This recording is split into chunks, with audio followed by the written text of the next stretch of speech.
어머니, 치매 오셨잖아요. 정신 흐릿하실 때 정리해 두셔야죠. 맞아요. 명의 넘기면 되잖아. 우린 그냥 편하시게 해드리는 거예요. 그 말 들었습니다. 분명히 내 귀로요. 눈은 감고 있었지만 귀는 세상 그 어느 때보다 또렷했거든요. 그 방에서 내 아들과 며느리 그리고 내 막내딸까지 모여서 회의하고 있었습니다. 어떻게 나를 지우고 내 것을 나눌지에 대해요. 그 자리에 저는 없었습니다.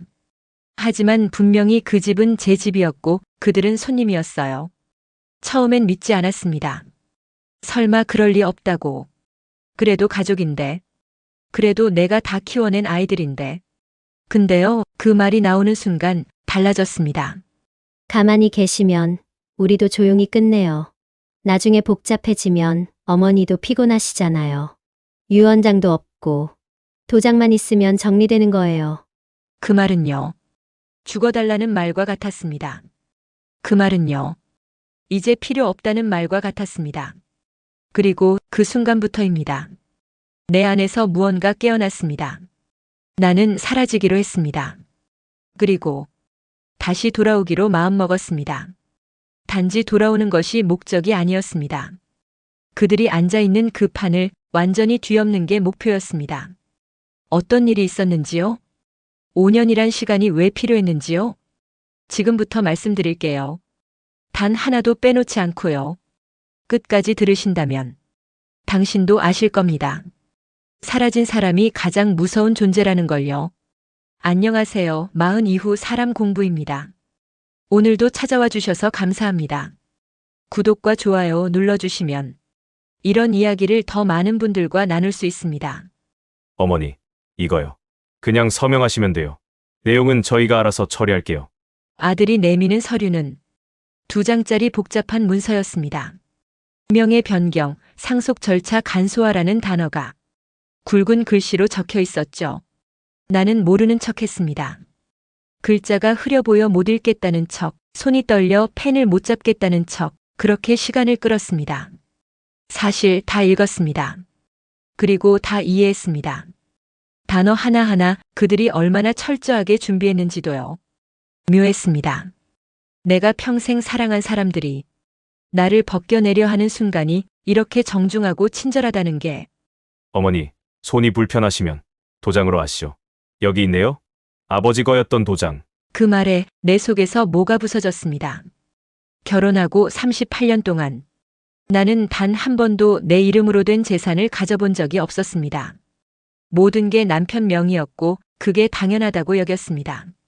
가끔 딸들이 말하곤 했죠. 엄마, 왜 다 아빠 명이야? 그럼 나는 웃으며 대답했어요. 그래야 남자 자존심 안 상하지. 그게 사랑이라고 믿었으니까요. 그게 가족의 방식이라고 여겼으니까요. 그렇게 평생을 바쳤습니다. 아침엔 김밥 장사, 점심엔 도시락 배달, 저녁엔 학원 청소까지 하며 한 푼, 두 푼을 모았고 남편이 세상을 떠난 후에도 그 집을 지켰습니다. 그 집엔 아이들의 첫 걸음마 소리도 남편의 마지막 기침도 다 남아 있었으니까요.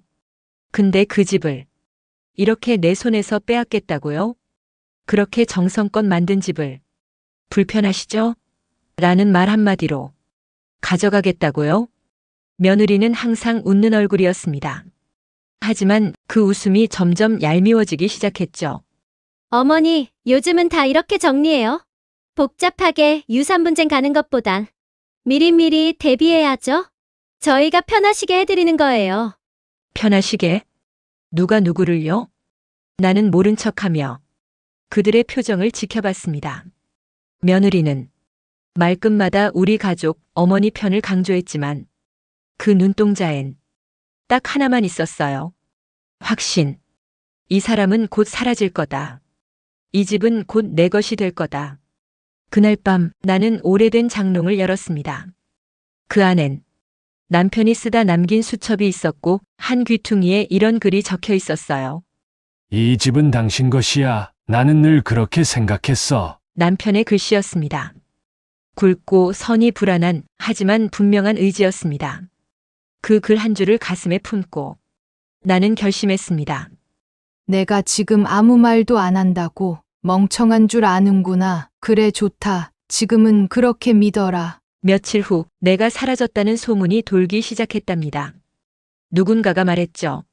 어머니가 혼자 나가셨대. 치매기가 심하셨나 봐요. 요양원에 계시다더라. 나는 그 모든 말을 듣고 있었습니다. 하지만 아무에게도 말하지 않았습니다. 왜냐고요? 내가 돌아갈 그날을 위해 모든 걸 기록하고 있었으니까요. 그들이 웃으며 빼앗은 집, 나는 어떤 준비를 했고 왜 5년이란 시간이 필요했을까요? 이제부터 말씀드릴게요. 조용히 그러나 단단하게 모든 걸 되찾기 위한 그 시간에 대해 사람들은 말합니다. 그냥 포기하시지. 어차피 자식이 가져갈 거. 뭐 그리 아등바등해요. 남은 생은 편하게 사세요. 편하게요? 그 편함이 어떤 대가였는지 당신들이 알기나 하나요? 나는 사라졌습니다. 정확히 말하면 지운 겁니다. 내 이름을, 내 흔적을, 그리고 나를 지워버린 가족의 기억을요. 어느 시골 읍내 조그만 월세방, 전화도 없고 주소지도 없는 그곳에서 나는 내 인생을 다시 쓰기 시작했습니다. 아침에 일어나면 법전부터 펼쳤습니다. 상속법, 부동산법, 사문서 위조, 명의신탁, 유언장 무효요건. 밥보다 그 문장들이 더 절박했습니다. 한 글자 한 글자 내게서 집을 빼앗은 사람들이 어떤 짓을 했는지 알아야 했으니까요. 그리고 나는 증거를 모으기 시작했습니다. 첫 번째는 등기부등본이었습니다. 내 집이 어느 날 갑자기 아들 명의로 넘어가 있었죠. 증여라는 항목, 신청인은 아들, 수령인도 아들. 내 서명 없었습니다. 도장 하나뿐이었죠. 그것도 남편 유품에서 가져간 도장이었습니다. 나는 그 도장을 사진으로 찍어두고 서류 복사본을 공증사무실에서 확인받았습니다. 그게 시작이었습니다. 두 번째는 유언장. 남편은 세상을 떠나기 2달 전 자필로 편지를 남긴 적이 있었습니다. 혹시라도 내가 먼저 가면 집 문제는 당신 뜻대로 해요. 나는 그게 맞다고 생각해요. 나는 그 편지를 당시 동네 통장에게 보여주며 남편 자필임을 확인받았고 마을회관 직원에게 부탁해 날짜와 보관 장소까지 함께 기록했습니다. 그게 법적으로 효력을 가질 수 있는 자필 유언장 정황 증거가 되리란 걸 그땐 몰랐습니다. 하지만 지금 생각해보면 남편도 느꼈던 것 같아요.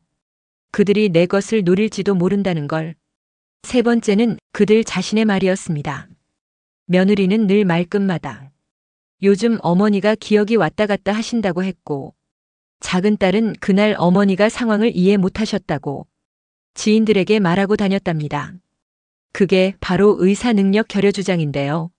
아이러니하게도 그들의 그 말은 내가 동의한 게 아니었다는 걸 증명해주는 역설적 증거가 됐습니다. 시간이 흐를수록 나는 사람을 만날 때 이름을 숨겼고 이야기를 할 때 절반만 말했습니다. 내가 겪은 일을 아무도 모르게 기록하고 정리하고 저장했습니다. 한 통의 우편, 한 장의 영수증, 그리고 공증 사무소 도장 하나. 그 모든 게 5년 뒤 법정에서 사용될 도구들이었습니다. 물론 외롭지 않았다면 거짓이겠죠. 아무도 내 생일을 기억하지 않았고 명절에도 전화 한 통 없었습니다. 하지만 그 빈 시간들을 나는 설계도로 채웠습니다.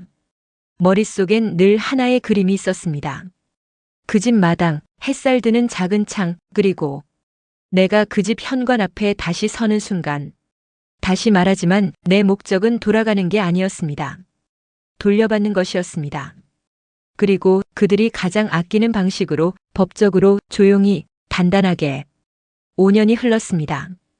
그들은 여전히 그 집에 살고 있었고 나는 이제 돌아갈 준비가 되어 있었습니다. 귀환이라는 단어의 진짜 의미를 보여드리겠습니다. 그해 봄 나는 돌아왔습니다. 5년 만에 처음 밟은 서울 땅. 그 집으로 가기 전 가장 먼저 들른 곳은 법원이었습니다. 나는 조용히 민원실로 향했고 신청서를 꺼냈습니다. 부동산 등기 말소 청구, 부당이득 반환 청구, 상속재산 귀속 관련 소송 신청. 서류를 내밀자 담당 공무원이 말했습니다. 어르신, 혹시 변호인 선임 안 하셨어요? 나는 고개를 저었습니다. 5년 동안 준비했습니다. 제 사건이니까요. 그 직원은 놀란 눈으로 날 보며 차트를 넘겼습니다. 그 사람도 몰랐겠죠.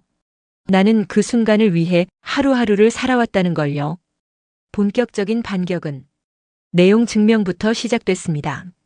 나는 아들 앞으로 등기 말소 요청 공문을 보냈고 며느리에게는 사문서 위조 혐의와 무단 거주에 대한 정리 요청서를 발송했습니다. 작은 딸에게는 남편의 자필 유언장을 사본으로 보냈습니다. 그리고 맨 마지막 줄엔 이렇게 적었습니다. 이 집의 권리는 법적 근거를 통해 정리될 것입니다. 정리하시길 권유드립니다. 그 한 줄이 전하는 무게는 그 누구보다 나 자신이 잘 알았습니다. 며칠 후였습니다. 아들에게서 전화가 왔습니다. 5년 만에 통화였습니다. 어머니시죠? 저 죄송합니다. 그땐 우리가 어머니 마음을 몰랐어요. 나는 조용히 물었습니다. 내 도장 어디서 났니?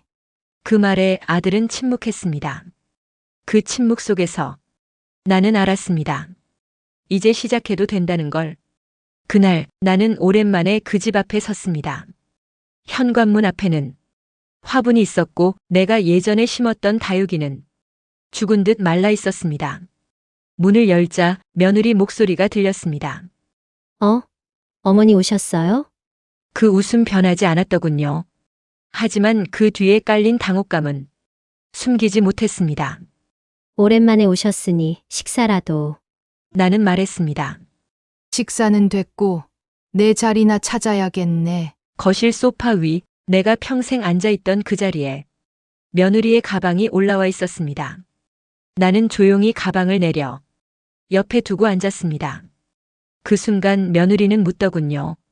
어머니, 무슨 일 있으세요? 나는 대답했습니다. 그래 있으니까 왔겠지. 이 집 이야기 좀 하려고. 그날 밤 나는 그 집에서 하룻밤을 잤습니다. 내 방은 사라졌고 대신 작은 창고에 간이 침대가 놓여 있었습니다. 춥진 않았지만 마음 한켠이 싸늘했습니다. 그래도 괜찮았습니다. 이제 곧 모든 걸 제자리로 돌릴 거였으니까요. 그리고 그 첫 단추는 다음 날 아침 법원으로부터 도착한 조정 통지서였습니다. 그들은 믿지 않았겠죠. 내가 돌아올 거란 걸. 더군다나 법적 절차라는 무서운 무기로. 하지만 나는 믿었습니다. 이 모든 순간을 내가 설계해왔다는 걸. 그들이 정리라 부른 그 행동들을 나는 약탈이라고 불렀습니다.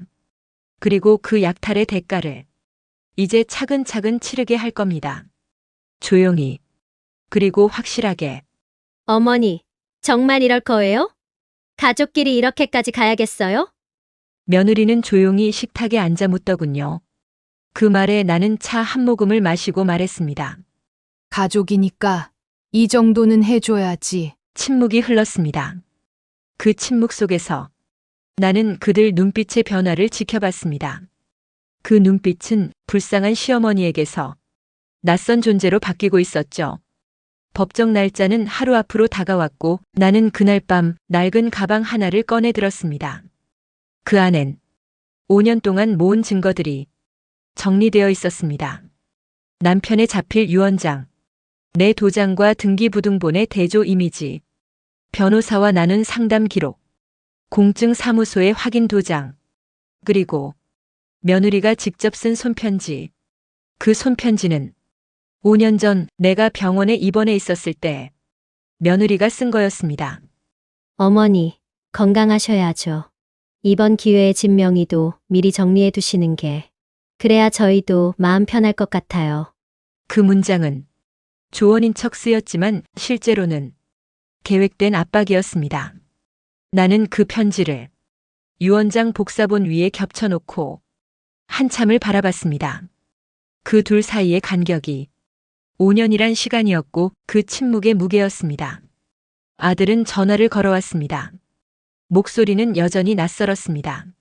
어머니, 변호사 얘기 들었는데 내일 판결 나면 우리 진짜 쫓겨나는 거예요? 나는 짧게 대답했습니다. 나는 쫓겨났지. 너희도 한 번쯤은 겪어봐야 하지 않겠니? 그 말에 아들은 말없이 전화를 끊었습니다. 그 침묵이 그 어떤 울음보다도 깊게 남았습니다. 그날 밤 나는 혼자 거실에 앉아 있었습니다.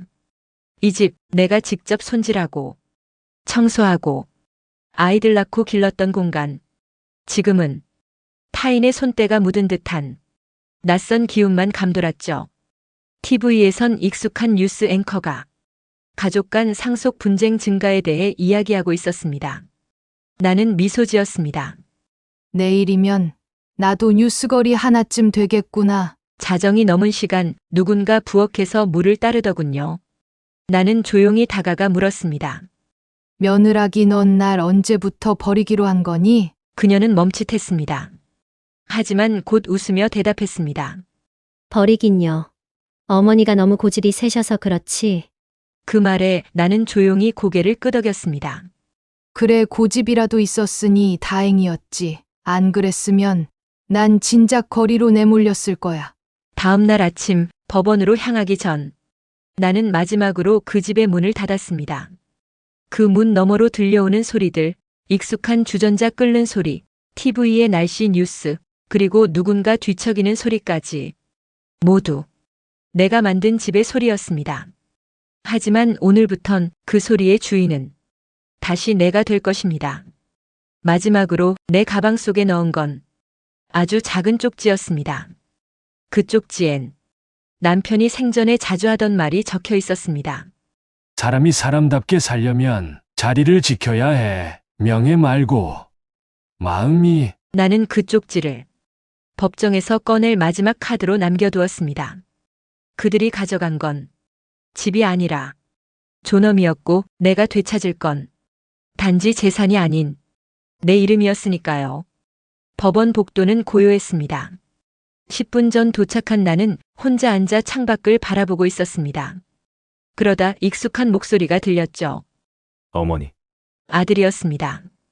그 뒤로 며느리, 작은 딸도 줄지어 들어왔습니다. 한 손엔 변호사가 들고 있는 서류, 다른 손엔 조심스러운 눈빛이 걸려 있었습니다. 나는 인사도 하지 않았습니다. 그저 자리에서 일어나 천천히 법정 안으로 들어섰습니다. 재판은 상속권과 부동산 등기에 대한 민사조정 절차였습니다. 판사는 묻더군요. 원고 측, 이 부동산이 본인 소유임을 주장하는 근거 제출하셨습니까? 나는 고개를 끄덕이고 서류철에서 하나의 종이를 꺼냈습니다. 이건 고인이 생전에 자필로 남긴 유언장 사본입니다. 공증인이 날짜를 확인했고 작성된 당시 마을 통장의 확인도 받았습니다. 또한 이 집은 남편과 제가 공동으로 수익과 노동을 통해 30년 이상 유지해온 가정의 기반이었습니다. 나는 한 장 더 꺼냈습니다. 그리고 이건 명예 변경 당시 제출된 서류입니다. 여기 도장은 남편의 유품에서 가져간 것으로 제 의사와 무관하게 사용됐습니다. 법정은 조용했습니다.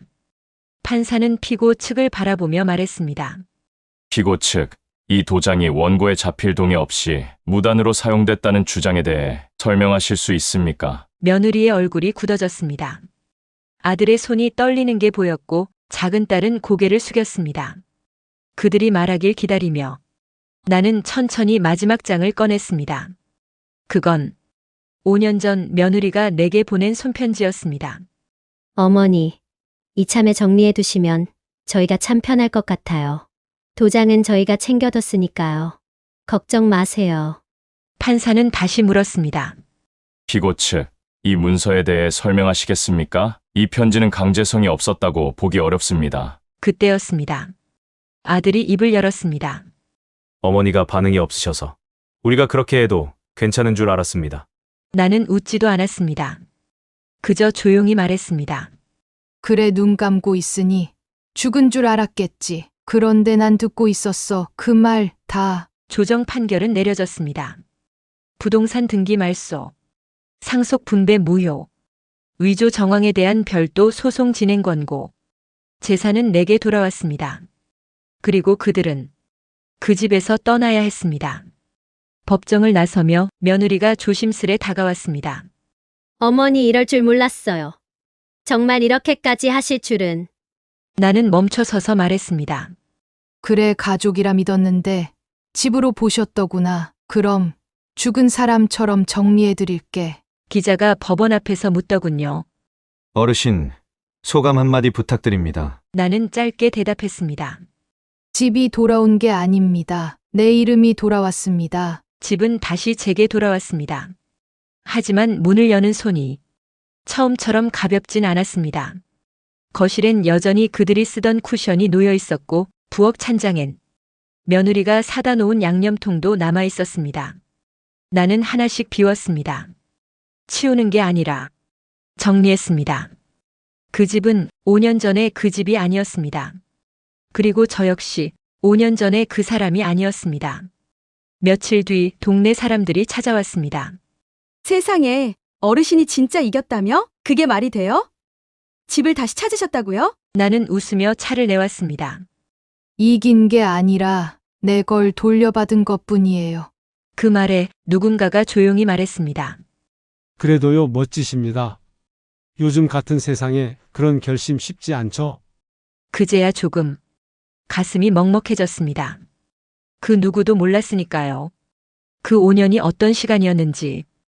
혼자 사는 집은 적막하고 조용했습니다. 하지만 이상하게도 무섭진 않았습니다. 밤이면 라디오를 틀어놓고 남편이 생전에 자주 듣던 클래식을 틀었습니다. 그리고 혼잣말처럼 말하곤 했죠. 여보, 이젠 내가 우리 집 지켰어요. 이제야 당신 옆에 서는 기분이에요. 어느 날 낯선 편지 한 통이 도착했습니다. 손주였습니다.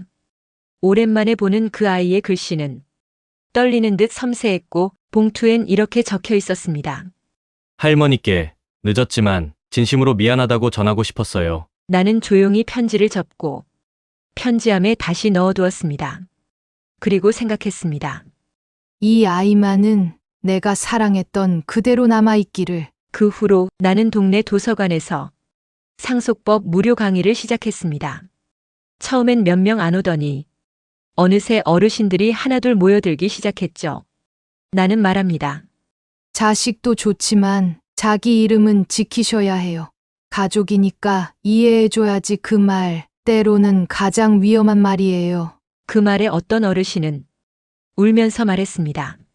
저도 내 이름 한번 제대로 불러보고 싶었어요. 그날 밤 나는 다시 집에 돌아와 남편의 사진 앞에 앉았습니다. 그리고 이렇게 속삭였습니다. 여기까지 왔어요. 누구도 예상 못했겠죠. 심지어 나조차도. 이제 나는 혼자입니다. 하지만 절대 외로운 혼자는 아닙니다. 왜냐고요? 이제야 내가 내 편이니까요. 그 말이 내 인생에서 가장 늦은 말이었지만 가장 먼저 했어야 했던 말이었으니까요.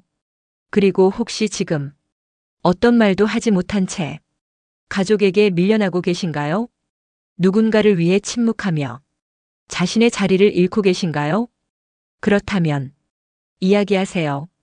늦어도 괜찮습니다. 작은 쪽지 한 장, 남겨둔 유언장 한 줄로 당신의 이름은 다시 세상에 돌아올 수 있습니다. 가족이라 믿었지만 가족보다 더한 건 내 존엄이었습니다. 돌아오길 잘했습니다. 지켜내길 더 잘했습니다. 이제야 말할 수 있어요. 이 집은 내 이름으로 지킵니다. 오늘도 마흔 이후 사람 공부와 함께 해주셔서 감사합니다. 이 사연이 여러분 마음에 작은 울림이 되었다면 좋아요와 구독 그리고 알림 설정 부탁드립니다. 다음 시간에는 또 다른 인생의 이야기로 당신의 하루에 따뜻한 동행이 되어 드릴게요. 감사합니다.